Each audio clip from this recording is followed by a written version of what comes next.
Hey everybody, Sean here with Some Dude in Texas. Welcome back. And if you're new to the channel, hey, thanks for stopping by. So in this episode, I've got four vinyls, kind of old school metal, maybe, harder rock, but cool stuff, man. Some of them I've never heard of. Came across it, thought it was cool, picked it up, ended up, being a win. So let's get started.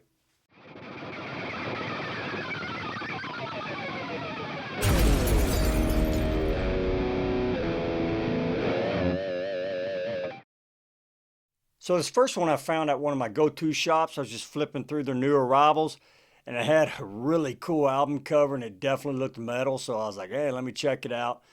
Went and kind of just looked it up on my phone real quick, listened to it, and I was like, all right, sounds good. Price was right. It was pretty cheap. It was like $5, I think. So I grabbed it, got home, popped it on, listened to it all. Man, I was really impressed. It's this band here. Never heard of them. It's Tsunami. It's self-titled.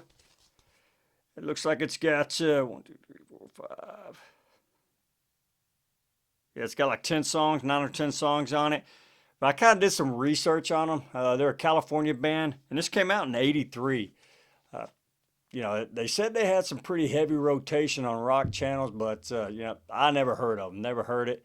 They actually had about 3 or 4 releases. They had one that actually came in at number 60 out of the top 200. So they were somewhat known. I just, like I said, unfortunately never heard them. But five-piece band, 2 guitar players, uh, killer stuff, man. The first song kind of reminds me a little bit of Y&T, kind of the Mean Street era, but maybe just a little bit heavier, kind of bluesy, hard rock, heavy rock.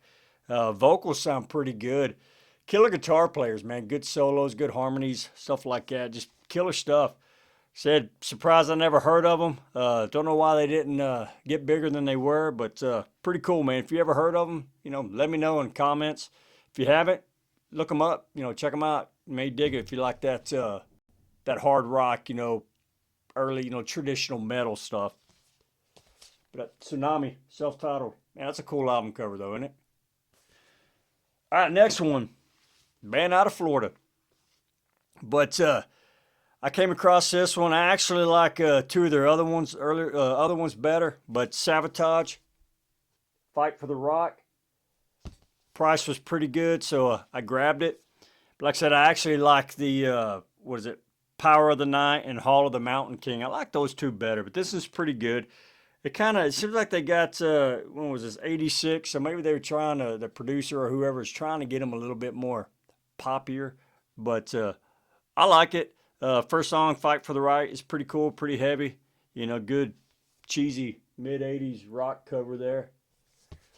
But I got this for about $15. It's in pretty good shape for an early pressing or original pressing. Just back.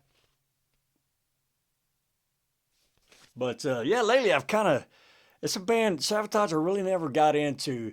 I guess when I first heard them, they were kind of already in those concept albums, and they were doing a lot of that technical stuff, kind of like the, Trans Siberian Orchestra that they later on, a couple of guys later on created. But that really wasn't my cup of tea. But recently I went back and kind of started listening to their earlier stuff where it's just kind of more straightforward metal. And I dig it, man. Some killer stuff.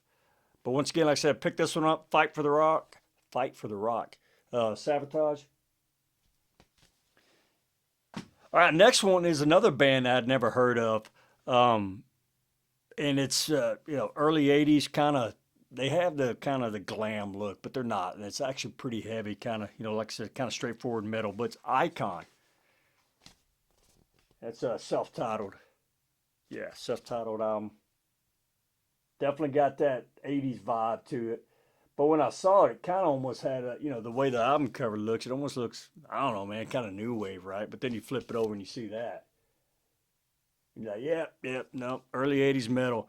But killer stuff, man. I like it. Like I said, they look poppy, they look hair metal, but it's really not. Just kind of heavy, that early '80s, traditional metal sound. Good vocals, good guitars, everything's cool stuff. If you haven't heard of them, check them out, man. Icon. All right, now this last one, this is a reissue, but man, I am really surprised that this band wasn't as big as they were.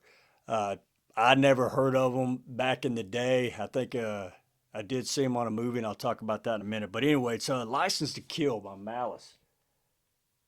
Man, this album is just, it is just killer. You know, they kind of got the glam look a little bit there. Pretty boys, but just straightforward metal, killer guitar work, vocals, man. James Neal was just outstanding, just awesome. But I remember seeing, man, when was it? Maybe late 80s, 89, 90, that movie Vice Versa with, I think that was the name of it, with Judge Reinhold, whatever his name is, and Fred Savage from the Wonder Years where they switch, you know, the dad's the son and all that. But they end up going to this concert, Malice. And I thought it was just kind of a make believe band until later on. I was like, okay, that's actually a band. But man, I tell you, listening to this, and when was this? Came out in '87. But listening to this and then going back and looking what was being pushed, right? The big bands back then, you know, like Motley Crue, would have been Poison probably in '87.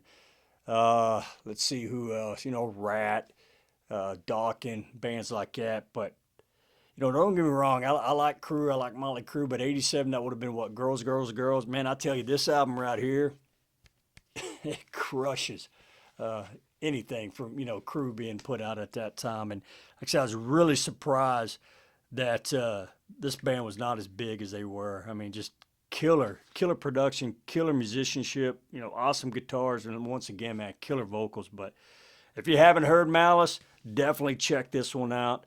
License to Kill, man. I don't think you'll be disappointed if you just like that early the mid '80s, you know, straight metal. Malice. All right, well that wraps up this episode. I appreciate y'all watching. And next couple episodes, I'm going to be showing some killer cassettes, man. I've got some traditional metal and also got some old school thrash I'm going to share with you as well. So once again, thanks for watching. And until next time, y'all take care.